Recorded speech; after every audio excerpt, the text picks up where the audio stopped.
Good morning, everyone. Today we will discuss nature of emerging world order. First of all, we will see its important points. Its main points: establishment of American hegemony, setback to the system of the balance of power, only one military alliance, NATO, declining credibility of the United Nations, demand for the restructuring of the United Nations, American dominance over international financial institutions, establishment of the World Trade Organization, globalization, liberalization, privatization, means to say LPG, LPG, liberalization, privatization, globalization.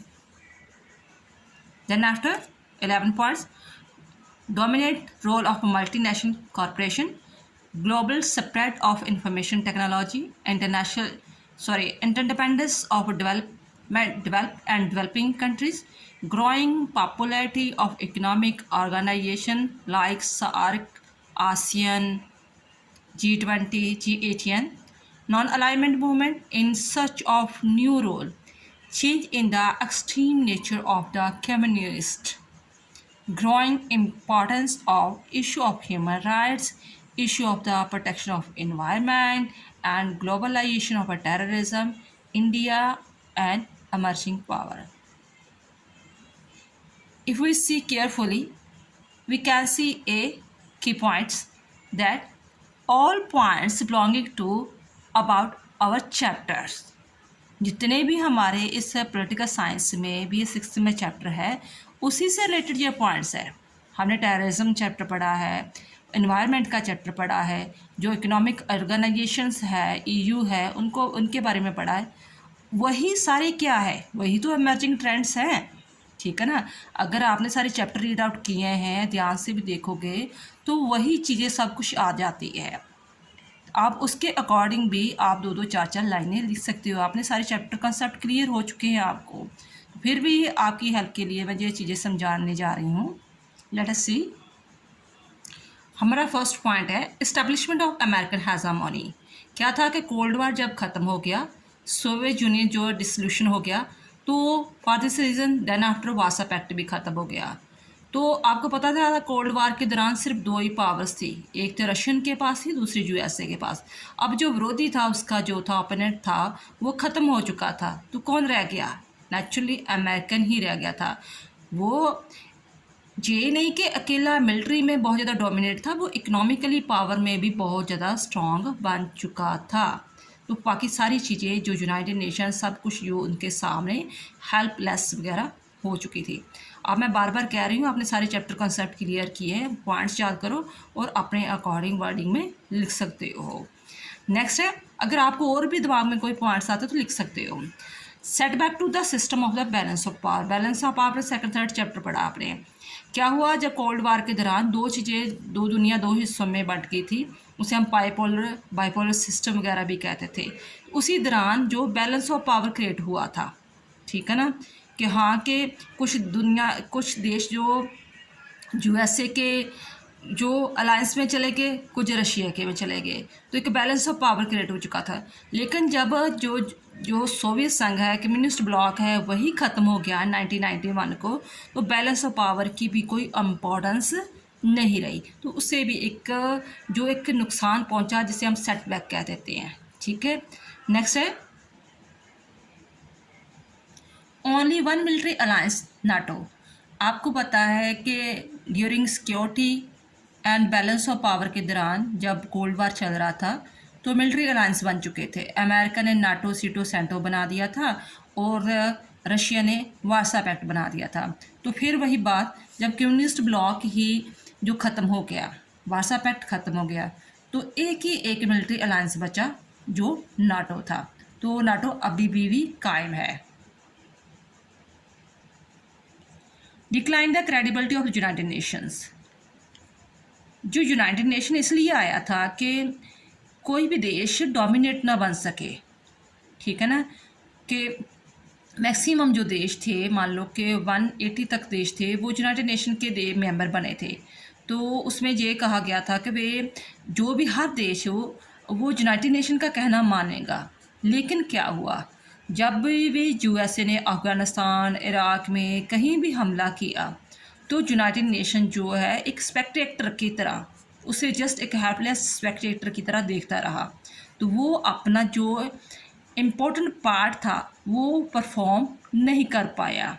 Reason ये भी है कि United nation का जो USA member है और सबसे ज़्यादा पावरफुल इकोनॉमिकली तौर पर भी, पैसा भी वही दे रहा है, नेशन भी।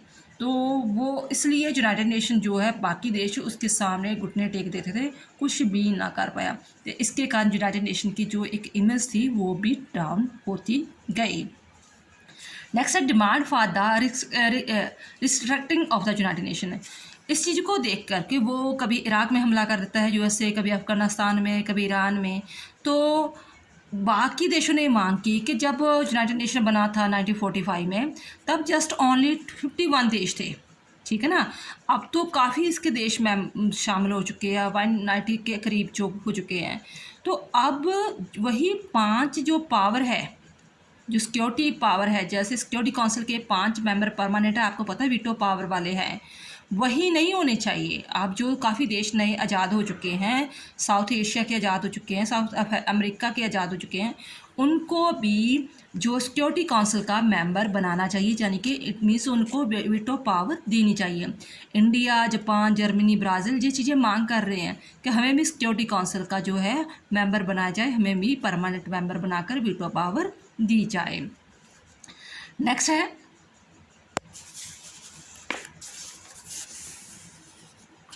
American dominance over the international finance institution. जितनी भी इंटरनेशनल फाइनेंशियल इंस्टीट्यूशन है, चाहे इंटरनेशनल मुद्रा फंड है, आईएमएफ है, डब्ल्यूटीओ वर्ल्ड ट्रेड ऑर्गेनाइजेशन है, और भी जितने भी इंटरनेशनल जो फाइनेंशियल इंस्टीट्यूशन है, सभी पर डोमिनेट कौन रह रहा है? यूएसए, अमेरिका रह रहा है। तो वो जो दूसरे छोटे देश हैं, जो डेवलपिंग कंट्री है, वो एक दोष लगा रहे हैं कि नहीं, ये जितनी भी ये पॉलिसी बना रहे हैं ना, वो हमें जो भी बैंकिंग सिस्टम है, उनका रेट इंटरेस्ट है या पॉलिसी बना रहे हैं, वो जस्ट हमारे इंटरनल मैटर पर इंटरफेयर कर रहे हैं और हमें एक्सप्लॉइट कर रहे हैं, हमारी डेवलपमेंट के लिए कुछ भी नहीं सोच रहे। फॉर दिस रीज़न इनके बारे में कुछ सोचना चाहिए, जो भी इंटरनेशनल जो इंस्टीट्यूशन बनी हुई है। नेक्स्ट है establishment of the world trade organisation, जिसे हम WTO भी कहते हैं।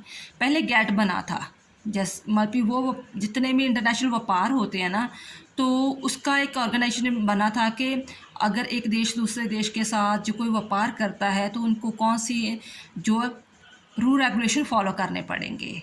तो गैट इतना इम्पोर्टेंस रोल प्ले नहीं कर पाया। फॉर दिस रीज़न उसके स्थान पर WTO आया, ठीक है, वर्ल्ड ट्रेड ऑर्गेनाइजेशन आया। बट ये देखा जाए अभी भी वर्ल्ड ट्रेड ऑर्गेनाइजेशन में अमेरिका की ही हेजोमनी चल रही है, ठीक है। नेक्स्ट है ग्लोबलाइजेशन, क्योंकि कहते कोल्ड वार ख़त्म हो चुका है। फॉर दिस रीज़न जो चाहे वो डेवलपमेंट कंट्री है, चाहे डेवलपिंग कंट्री है, चाहे वो देश अमेरिका, रशिया जैसा है, तो चाहे वो हमारे इंडिया, पाकिस्तान, नेपाल की तरह है, दोनों देश एक दूसरे के लिए इंटरडिपेंडेंट है। अगर उनके अमेरिका या रशिया, जापान के पास टेक्नोलॉजी तरक्की बहुत ज़्यादा है, तो उनको अपना सामान बेचने के लिए कौन से देश चाहिए? जापान, हमारे श्रीलंका, नेपाल, पाकिस्तान, इंडिया जैसे देश चाहिए ना, जहाँ पर वो अपना कच्चा माल भी ले सकते हैं और उन पर अपना सामान बेच भी सकते हैं। तो फॉर दिस रीज़न उनके पास जो म्यूचुअल इंडिपेंडेंस बढ़ रही है, तो इसे कहा जा रहा है कि ग्लोबलाइजेशन हो रही है। तो इसी के कारण पूरा विश्व एक ग्लोबल विलेज बन चुका है। नेक्स्ट है लिबरलाइजेशन। ये आप तीनों चीज़ें इकट्ठी याद कर सकते हो। LPG पॉइंट जो याद करने, LPG सी कर सकते हो, liberalisation, privatisation and globalisation. Liberalisation का मतलब क्या होता है? आपने +1 +2 में पढ़ा था कि लिबरलाइजेशन का मतलब होता है कि to leave the man free, या ओपन कंपटीशन, फ्री ट्रेड, कि मनुष्य को बिल्कुल खुला छोड़ दो, आप जितना मर्जी वो व्यापार करना चाहता है, बिजनेस करना चाहता है। इसी चीज़ को ध्यान में रखकर जो लाइसेंस प्रणाली थी ना, वो ख़त्म कर देगी कि कोई भी मान लो कि अमेरिका से, जापान से, रशिया से, कोई चाइना से कोई भी हमारे देश में आकर, इंडिया में आकर बिजनेस सेटअप करना चाहता है तो वो कर सकता है। उसे वो जो स्ट्रिक्ट कंडीशंस थी उसको फॉलो नहीं करना पड़ेगा। वो लाइसेंस प्रणाली वो ख़त्म कर दी कि वो इजीली अपना बिजनेस सेटअप कर सकता है। उसे कहा जाता है लिबरलाइजेशन, के जो प्राइवेटाइजेशन है, जो उनको आज़ादी दे दी गई है। मेन चीज़ ये है कि वो उनको लाइसेंस जो प्रणाली में गुजरना पड़ता था वो ख़त्म कर दी गई है। नेक्स्ट है प्राइवेटाइजेशन। ये हो चुका था कि जो पब्लिक सेक्टर है, जो पब्लिक सेक्टर मीन्स होते हैं जो गवर्नमेंट के अंडर होते हैं, वो अच्छी तरह नहीं चल रहे। फॉर दिस रीज़न पहले तो ये किया गया कि प्राइवेट सेक्टर और पब्लिक सेक्टर मिलजुल कर काम करने लगे, बट धीरे धीरे जो सारा कुछ प्राइवेट सेक्टर के अंडर आ चुका। आज ही हम इंडिया में देखें तो मैक्सिमम जो चीज़ें हैं, चाहे घर का बिल है, चाहे हम फ़ोन लेते हैं, चाहे कुछ भी मार्केट में सामान लेते हैं, तो वो सारा कुछ किसके अंडर है? सरकार के अंडर नहीं है, प्राइवेटाइजेशन के अंडर है। तो कहते हैं प्राइवेटाइजेशन ने हमारी जो है इमेज भी बढ़ाई है। हमारे ऐसे लक्ष्मी मित्तल है, टाटा रतन है, उन्होंने भी काफ़ी जो हमारी जीडीपी रेट में जो है हेल्प की है। इवन के दुनिया में भी हेल्प हुई है। Dominant role of the multinational corporation. Multinational corporation क्या होता है, जिसे हम एमएनसी कहते हैं, ठीक है। वो रूल रेगुलेशन बनाती है। कोई भी जो बिजनेसमैन होते हैं या कुछ भी है, इंटरनेशनल व्यापार चलता है, उसके रूल रेगुलेशन बनाते हैं। तो कहते हैं वो भी एक इम्पॉर्टेंट रोल प्ले कर रही है। We have read earlier that today in companies to public sector the dominance of private sector has been established. As a result of this, the multinational corporation has established themselves an enormous empire. हमें ये पता है कि public sector ख़त्म हो चुके हैं, privatisation आ चुके हैं। फॉर दिस रीज़न हर चीज़ पर किसकी डोमिनेट हो चुकी है, किसकी हेजेमोनी हो चुकी है? एमएनसी की, मल्टीनेशनल कॉरपोरेशन वगैरह की हो चुकी है। नेक्स्ट है global spread of the information technology. आज से 10 साल पहले देख लो तो अब देख लो टेक्नोलॉजी कितनी ज़्यादा एडवांस हो चुकी है, ठीक है ना। एक फ़ोन की उदाहरण ले लो आप। अब पहले जो फ़ोन एक बहुत वीआईपी सिंबल माना जाता था, आप देखो हर चीज़ हर एक इंसान के पास है। इवन के घर में भी 2-2 4-4 बड़े फ़ोन होते हैं, ठीक है। तो वो किसके चीज़ के कारण है? टेक्नोलॉजी के कारण है। आज हम एक कोने में बैठकर सारी दुनिया की इन्फॉर्मेशन इकट्ठी कर सकते हैं, ठीक है। जो स्टडी भी है वो भी मैक्सिमम ऑनलाइन हो चुकी है। अगर आप स्टडी कर रही हो तो आप भी तो ऑनलाइन कर रहे हो ना, तो वो किसके कारण है? टेक्नोलॉजी के कारण है, ठीक है।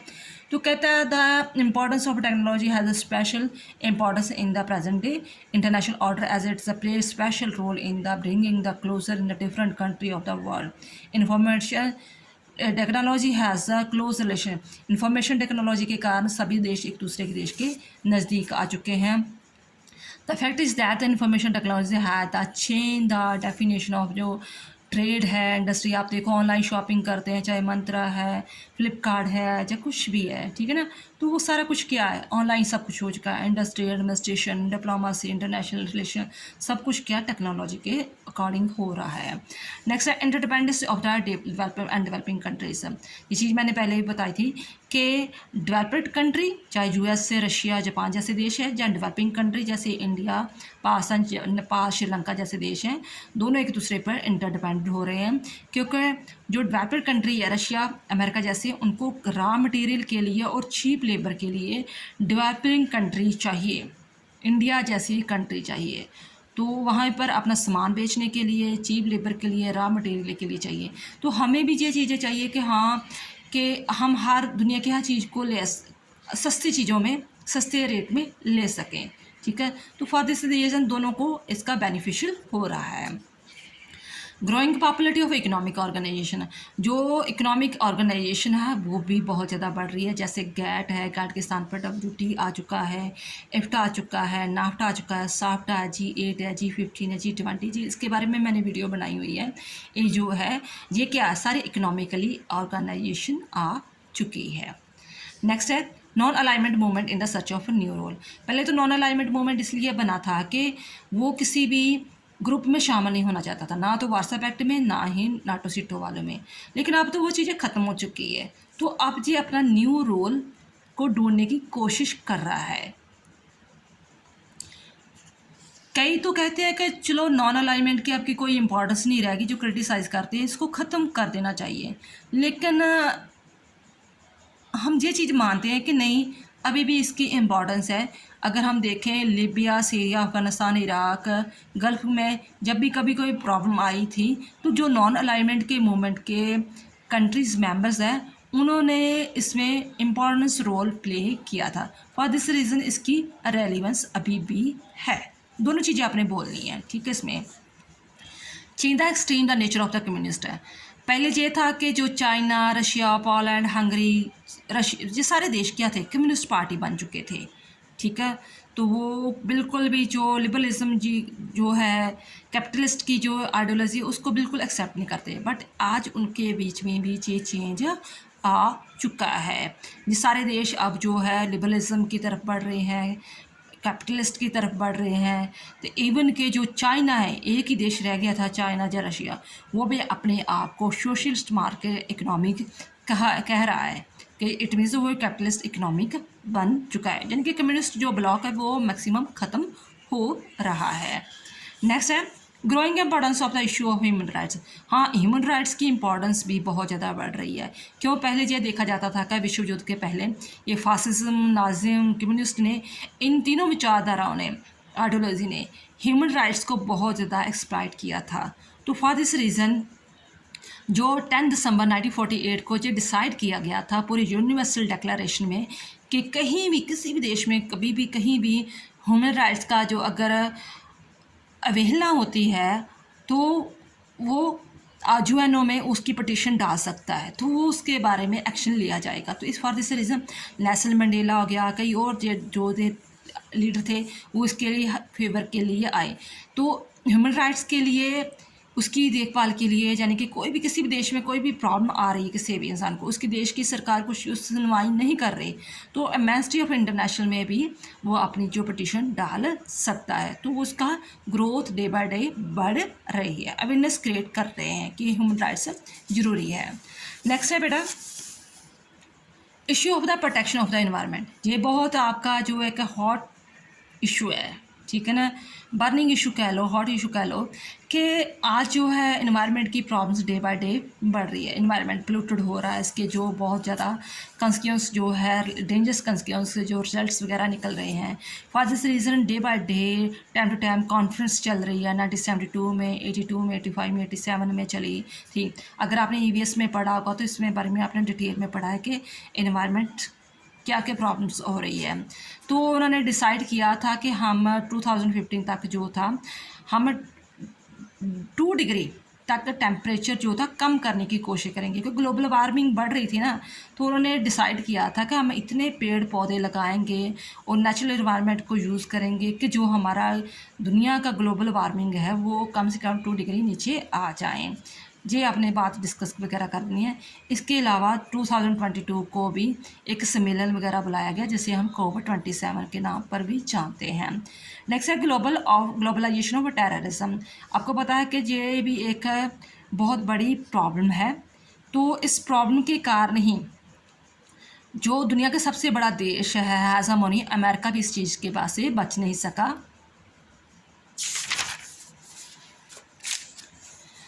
उसने भी वर्ल्ड ट्रेड सेंटर और पेंटागन में इस टेररिज्म को फेस किया। देन हमारे इंडिया ने भी मुंबई में ऐसी चीज़ों को फेस किया। तो ये सारी चीज़ें किसके द्वारा चल रही है? ISIS के द्वारा चल रही है।